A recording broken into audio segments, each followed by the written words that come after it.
Bismillahirrahmanirrahim. Jika kita renungkan ayat-ayat yang terkait dengan berbakti kepada orang tua dan hadis-hadis yang bertebaran yang menceritakan bagaimana hubungan antara anak dan orang tua, selalu berpusat pada dua hal. Jadi istilah birrul walidain atau sebaliknya uququl walidain, durhaka kepada orang tua, itu selalu merangkum dua sisi dalam definisinya. Yang pertama adalah berbuat baik secara zahir, yang kedua berbuat baik secara batin. Berbuat baik secara zahir ini kita akan dapati dalam beberapa ayat. Misalnya ketika kita disuruh untuk berbuat baik kepada orang tua, bersikap ma'ruf hingga mengucapkan kata-kata yang mulia, qaulan karima. Ini adalah bentuk perilaku sikap kepada kedua orang tua kita yang harus dijaga. Namun di sisi yang lain, Allah dan Rasulnya juga memerintahkan kepada kita untuk bersikap baik secara batin. Itu sebabnya Al-Quran kemudian memerintahkan kepada kita untuk bersyukur kepada orang tua. Dalam hadis, misalnya dalam riwayat Imam Ahmad, Rasulullah menyebutkan Allah melaknat orang yang mencela orang tuanya, mencela ayahnya, mencela ibunya. Dari penjelasan ayat-ayat dan hadis-hadis ini, maka kita bisa menyimpulkan bahwa sesungguhnya menjadi berbakti kepada orang tua itu ada dua dimensi yang harus dibangun. Yang pertama adalah membangun sikap yang baik kepada mereka, dan pada saat yang sama kita harus membangun sifat batin yang baik kepada mereka. Dua sisi inilah yang tidak bisa dan tidak boleh lagi dipertentangkan. Kenapa? Karena ketika seseorang bisa berbuat baik kepada orang tuanya secara lahir, namun tidak bisa berbuat baik secara batin, maka dia sesungguhnya belum memenuhi hak-hak berbakti kepada kedua orang tuanya. Inilah masalah mendasarnya, dan itulah yang sebenarnya di kemudian hari menyebabkan seseorang menjadi mengalami beban yang berat. Mengapa? Karena kedua hal ini sebenarnya harus sinkron. Pada saat seseorang berbakti kepada orang tuanya secara zahir, bersikap baik, menafkahi, mengucapkan kalimat-kalimat yang baik, maka pada saat yang sama dalam batinnya seharusnya juga muncul perasaan bersyukur kepada beliau berdua. Ada rasa ta'zim, sayang, dan seterusnya. Menjadi masalah jika secara zahir dia bisa berbuat baik kepada kedua orang tuanya, menafkahi, merawat kedua orang tuanya, namun di satu sisi dalam batinnya menyimpan perasaan kecewa, sakit hati atas perilaku orang tua di masa lalu. Maka kita akan dapati ketika kita mengalami hal ini, diri kita seolah-olah hidup dalam dua dimensi yang tidak sama. Di satu sisi kita harus berjuang keras berbakti kepada orang tua, di satu sisi kita menahan perasaan kecewa yang teramat sangat. Inilah yang pada akhirnya, pada gilirannya akan membuat tubuh kita menjadi melemah, jiwa kita menjadi rapuh. Mengapa? Karena kita seperti orang yang hidup dalam dua alam yang berbeda. Di satu sisi kita harus berjuang keras untuk berbuat baik, namun di satu sisi kita ternyata masih menyimpan perasaan yang tidak sejalan dengan sikap-sikap kita. Itulah yang membuat hati kita selama ini menjadi sakit sebenarnya, atau di kemudian hari tubuh kita menjadi sakit. Sahabat sekalian, ada pertanyaan yang sangat besar yang patut kita renungkan. Mengapa sih antara fisik, zahir kita ini harus sejalan dengan batin? Kita bersikap baik kepada orang tua sesungguhnya adalah sarana terbaik untuk melatih diri kita. Cara terbaik untuk membentuk karakter kita adalah bersikap terbaik kepada kedua orang tua kita. kita ini bisa berbuat baik kepada orang yang tidak kita kenal. Kita bisa berbuat baik kepada orang yang mereka bukan orang terdekat dalam hidup kita. Namun kepada orang yang terdekat dalam hidup kita tidak bisa berbuat baik kepadanya, justru itu artinya ada masalah besar dalam jiwa kita. Berbuat baik kepada orang yang terdekat, mengendalikan diri, menahan amarah, menahan sikap yang tidak baik kepada orang-orang yang terdekat, maka insya Allah kita akan jauh lebih mudah untuk bersikap baik dan menahan diri kepada orang-orang yang bukan terdekat dalam hidup kita. Rata-rata kita akan bisa bersikap natural apa adanya kepada orang-orang yang terdekat di sekitar kita. Kita yang punya istri, punya suami, punya anak, kita bisa menampilkan diri kita apa adanya pada saat kita marah, yaitu kepada orang-orang terdekat kita. Kita bisa ngomel, kita bisa ngomong apapun pada orang-orang terdekat. Jadi sesungguhnya ketika dengan orang-orang terdekat, disitulah kita bisa tampil apa adanya tanpa kamuflase, tanpa kepura-puraan. Dan disitulah sebenarnya jati diri kita. Kita bisa ngomong apa adanya kepada pasangan, kepada anak, dan kepada orang tua kita. Nah, ketika pada orang-orang terdekat ini kita mampu mengendalikan diri, mampu menahan diri, mampu menata sikap terbaik, maka insya Allah kepada orang-orang di luar kita pun insya Allah kita akan jauh lebih mudah untuk mengendalikan diri dan menata sikap. Sebaliknya, jika kepada orang-orang terdekat kita tidak mampu mengendalikan cara bicara, tidak mengendalikan sikap dan sifat kita dalam keseharian, maka bisa dipastikan ketika nanti kita di luar rumah ketemu dengan orang-orang yang mereka bukan keluarga kita akan sangat sulit mengendalikan diri. Ada tarbiyah pendidikan yang luar biasa mengapa Allah SWT dan Rasulnya menyuruh kita menjaga sikap terbaik kepada orang tua kita walaupun mungkin tidak nyaman dalam batin. Dan kita dipaksa diajari untuk selalu bersyukur kepada orang tua kita. Ini adalah pendidikan yang sangat luar biasa jika kita mau merenungkannya. Kepada mereka yang terdekat ini kita melatih diri, bersikap terbaik, mengekang hawa nafsu, mengekang emosi. Nanti pada saat kita berinteraksi dengan orang lain, maka kita insya Allah akan jauh lebih mudah untuk mengendalikan diri. Dan inilah yang kita temukan dalam Maryam ayat ke-14 dan ayat ke-32. Wa barram biwalidati wa lam yaj'alni jabbaran syaqiyya. Dan aku berbakti kepada ibuku, dan dia Allah tidak menjadikan aku orang yang angkuh lagi celaka. Ibnu Katsir ketika menjelaskan ayat ini, beliau mengutip salah satu pendapat dari ulama bahwa engkau tidak akan mendapati orang yang mau dan bisa menyakiti kedua orang tuanya kecuali dalam dirinya ada sifat angkuh dan sombong. Jadi ketika kita ini gagal bersikap baik kepada orang tua, menyakiti orang tua, itu artinya dalam diri kita ada sisi yang rapuh, ada sisi yang lemah. Itulah makanya dari awal Al-Quran menjelaskan ada yang harus kita selesaikan dalam diri kita terkait dengan orang tua, yaitu secara fisik kita harus berbuat baik, dan yang kedua secara ruhani kita pun juga bersikap baik. Dan demikianlah Al-Quran surah Maryam ayat 32 tadi menjelaskan, ketika seseorang itu mampu menyakiti orang tuanya, itu dalam dirinya berarti ada masalah, ada sifat yang tidak baik yang telah lahir dalam dirinya. Demikian juga sebaliknya dalam ayat ke-14 ketika Allah menceritakan kisah Nabi Yahya, dia berbakti kepada orang tuanya dan dalam dirinya ada sifat kasih sayang yang ini disebutkan oleh Ibnu Katsir dalam tafsir beliau. Artinya ketika seseorang itu mampu menampilkan sikap yang baik kepada orang tuanya, maka seharusnya linier dengan sifat atau kondisi batinnya.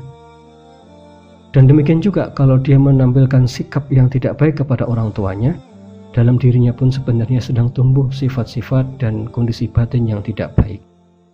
Apa pengaruhnya ini semua? Sesungguhnya sekali lagi kita bersama orang tua ini adalah madrasah tarbiyah untuk membentuk karakter dalam diri kita. Kita mungkin bisa berbuat baik kepada orang tua sepanjang waktu, namun di satu sisi batin kita menyimpan perasaan kecewa. Maka di kemudian hari, kasusnya demikian yang terjadi. Kita menikah, kita punya keluarga baru, kita bisa bersikap kepada pasangan dengan sikap yang baik, diam, tetap tenang, namun dalam batin kita tersiksa. Dan demikian pula nanti ketika kita berinteraksi dengan teman-teman kita di kantor, di tempat kerja, kita bertemu dengan orang yang zalim, yang tidak baik, maka saat itu kita akan bersikap mungkin akan tenang, tetapi batin kita tersiksa atas sifat-sifat teman-teman kita itu. Jadi ada dua hal yang tidak sinkron, satu sikap secara zahir dan batin kita yang tidak nyaman dengan apa yang telah kita lakukan sendiri. Nah, pendidikan yang Allah ajarkan dalam ayat ini seharusnya adalah pada saat kita bersikap baik kepada orang tua, di situ pula lah batin kita bersyukur kepada orang tua. Efeknya apa jika sifat ini telah ada dalam diri kita? Jika sifat ini ada dalam diri kita, ketika nanti kita berumah tangga, berkeluarga, punya anak yang salah, punya istri yang berbuat kekeliruan, punya suami yang mungkin khilaf, kita bisa menentukan sikap yang terbaik, dan pada saat yang sama kita akan jauh lebih mudah untuk tetap bersyukur kepada mereka. Karena kita telah dididik oleh Allah SWT untuk selalu bersyukur kepada kedua orang tua kita. Nah, sebaliknya sekarang, seandainya kita setiap waktu tidak bisa berbuat baik kepada orang tua, hati kita penuh dengan perasaan benci kepada orang tua. Ini linear tapi dalam hal yang negatif. Maka nanti ketika kita berumah tangga, kita akan menjadi orang yang begitu mudah untuk meledakkan semua yang tidak kita suka. Begitu mudah melampiaskan apa yang tidak kita suka. Karena dulu pada saat kita bersama orang tua kita melihat keburukannya, dan pada saat yang sama kita langsung membencinya. Pada saat yang sama kita langsung bersikap buruk kepadanya. Nanti bisa dilihat di copy paste sifat ini, bahwa sifat ini akan terjadi nanti di kemudian hari pada saat kita setelah berumah tangga. Saat itu kita melihat istri kita tidak menyenangkan, maka saat itu pula kita akan meledakkan sifat-sifat kita. Kita akan marah, kita akan melakukan hal keburukan. Pada saat kita melihat anak kita berbuat buruk, maka saat itu pula kita akan mengucapkan kalimat yang tidak baik dan perilaku yang tidak baik. Pada saat kita bekerja, ketemu dengan orang yang menyakitkan sifatnya, sikapnya, maka saat itu pula kita akan meledak. Dari mana hal itu bisa terjadi? Kenapa kita tidak punya kendali diri yang baik? Karena dulu ketika kita bersama orang tua, sikap kita tidak baik dan batin kita pun tidak baik. Nah, kondisi yang ketiga adalah kita dipaksa untuk selalu berbuat baik, namun di satu sisi batin kita gagal untuk bersyukur. Kita seperti hidup di dua alam. Inilah yang paling banyak terjadi. Kondisi pertama, saya ulangi lagi, kondisi pertama adalah orang tua berbuat baik lalu kita bersyukur, maka kita akan menjadi orang yang selalu bisa melihat kebaikan. Ketika ada masalah, kita bisa melihat dari sisi yang baik. Ketika ada problem, kita selalu bisa mensyukuri, melihat dari sisi yang positif. Dan kita mudah untuk berlapang dada, karena demikianlah kita sejak kecil dilatih. Kondisi yang kedua, orang yang berada dalam situasi negatif. Orang tua buruk, lalu kita sikapi dengan buruk, maka kita akan hidup dilatih seperti sedang dilatih untuk memupuk sifat yang buruk dalam diri kita sendiri. Efeknya ketika nanti kita dalam kehidupan kita selanjutnya, kita begitu susah untuk mengendalikan diri atas hal-hal negatif yang kita rasakan dalam keseharian kita. Nah, yang paling banyak terjadi adalah orang yang ketiga. Orang yang ketiga ini, dia tetap karena pemahamannya, karena interaksinya, karena buku yang dia baca, karena taklim yang dia ikuti, dia selalu berusaha berbuat yang terbaik kepada orang tua, meskipun orang tuanya buruk. Namun pada saat itu, orang yang ketiga ini gagal mengelola batinnya. Dia mampu berbuat baik, tetapi batinnya gagal untuk tetap bisa bersyukur, gagal untuk bisa melihat sisi positif dari kedua orang tuanya. Efeknya apa? Efeknya orang ini menderita sepanjang hidupnya. Mengapa? Karena dia harus bersikap dengan apa yang tidak sejalan dengan hati nuraninya. Hatinya sakit, tapi dia tetap harus berbuat baik kepada orang tua. Apakah ini salah? Ini betul. Dan ini baik, tetapi harus ada yang dia selesaikan, yaitu membawa dan mengarahkan batinnya untuk tetap bisa bersyukur kepada kedua orang tuanya. Kenapa jalan keluarnya harus begitu, Pak? Mungkin pertanyaannya begitu. Kenapa kita harus tetap berada dalam situasi positif meskipun orang tuanya negatif? Ini bukan untuk kepentingan kedua orang tua kita sejujurnya, tetapi ini untuk kepentingan hidup kita sendiri. Kalau terkait dengan hadis, kita bisa buka dalam banyak hadis apa keutamaan kita berbuat baik pada orang tua. Begitu banyak, begitu luar biasa. Yang ingin saya garis bawahi dalam kajian konseling Qur'ani adalah ada yang tumbuh dalam jiwa kita manakala kita berada dalam dua kondisi yang tidak sama. Di satu sisi, sifat kita harus berbuat baik kepada orang tua, dan di satu sisi, batin kita belum bisa bersyukur pada keduanya. Apa masalahnya? Masalahnya adalah nanti ketika kita berkeluarga, berumah tangga, berinteraksi dengan banyak orang, kita akan sering terjebak dalam situasi ini. Situasi mengalah, diam, menyerah, dan tidak mau meluruskan jika keliru, dan tidak mau bersyukur atas kekhilafan orang lain. Kekhilafan harus disyukuri, iya. Di satu sisi seseorang berbuat kekhilafan, tetapi pada saat yang sama setiap orang pasti punya kebaikan. Itu yang saya maksud, bahwa kita tetap harus bisa bersyukur pada saat seseorang mengalami atau berbuat kekhilafan. Dan ini sangat kita butuhkan. Pertanyaan berikutnya adalah, mengapa kita harus tetap bersyukur atas kekhilafan orang lain? Karena hanya dengan cara itu kita bisa survive. Karena hanya dengan cara itu kita bisa mampu meredakan gejolak dalam diri kita. Karena jika dibalik, jika kita tetap memegang perasaan sakit hati atas sifat orang tua, maka kita akan seperti terbiasa memendam perasaan kecewa. Kita seperti orang yang hidup di masa lampau. Kita seperti orang yang terpenjara dengan sifat-sifat itu. Efeknya apa ini semua bagi kehidupan kita? Efeknya adalah ketika nanti kita berumah tangga, punya anak, punya suami, punya istri, kita akan cenderung memilih untuk menyerah. Kita akan cenderung memilih untuk menyimpan dan merahasiakan rasa sakit hati. Apakah itu tidak baik? Itu baik. Tapi kata orang Jawa, itu nelongso dari dalam batinnya. Yang harus dilakukan adalah seharusnya dia mampu bersyukur atas hal yang lain yang ada dalam diri anak atau istrinya atau suaminya. Karena dengan cara itu dia akan mudah untuk memaafkan orang lain. Efeknya adalah jika sifat menyimpan perasaan negatif tadi masih ada, efeknya adalah kita akan sulit untuk melupakan keburukan orang lain. Kita akan terpenjara dengan perasaan ini, terus-menerus akan terulang itu. Akan mudah sekali trauma terhadap keburukan orang lain. Dan inilah awal mula yang menyebabkan beberapa penyakit dan gangguan yang dialami oleh klien-klien dalam terapi konseling Qurani.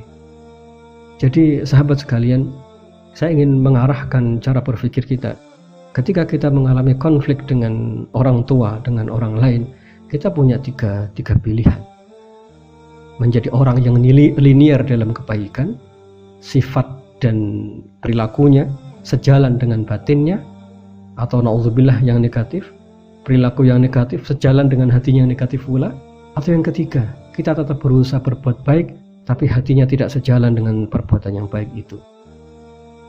Bagi yang bisa menjadi orang yang pertama, maka bersyukurlah kepada Allah, karena itu artinya taufik Allah atas diri kita. Bagi yang berada dalam posisi ketiga, bertaubatlah kepada Allah, karena hal itu tidak baik dalam kehidupannya. Kita akan menemukan banyak masalah dalam kehidupan kita nanti. Dan bagi orang yang di tengah, sikap zahir dan batinnya tidak seimbang, tidak ada jalan keluar bagi kita kecuali kita menuju seperti orang yang pertama. Belajar mensyukuri, belajar berlapang dada, belajar memaafkan. Karena hanya itu solusi yang Allah dan Rasulnya sebutkan. Bersyukur, memaafkan. Tanpa syarat, iya tanpa syarat. Pak, begitu berat bagi saya untuk memaafkan tanpa syarat. Biasanya setiap orang itu akan memilih, saya akan memaafkan kalau orang itu berubah. Saya akan maafkan ayah saya kalau beliau sudah bertaubat, beliau sudah berubah.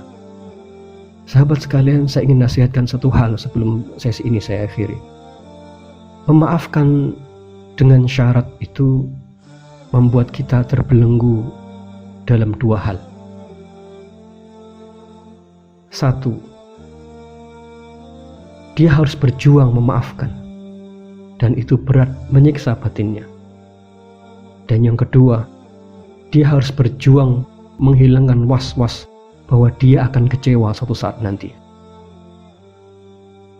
Jadi orang memaafkan dengan syarat itu lebih berat dibandingkan dengan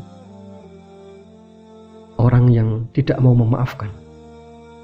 Orang yang tidak mau memaafkan, dia terjebak dalam satu keburukan, yaitu dia akan sulit melupakan keburukan orang lain, dan selamanya hidupnya dihantui oleh keburukan orang lain. Tapi orang yang memaafkan dengan syarat, hidupnya akan dihantui dengan dua hal. Satu, jerih payah dan jungkir baliknya untuk memaafkan. Yang kedua, dia berada dalam bayang-bayang trauma. Maka jalan terbaiknya adalah memaafkan tanpa syarat, semata-mata hanya mengharapkan ridha Allah Subhanahu wa Ta'ala.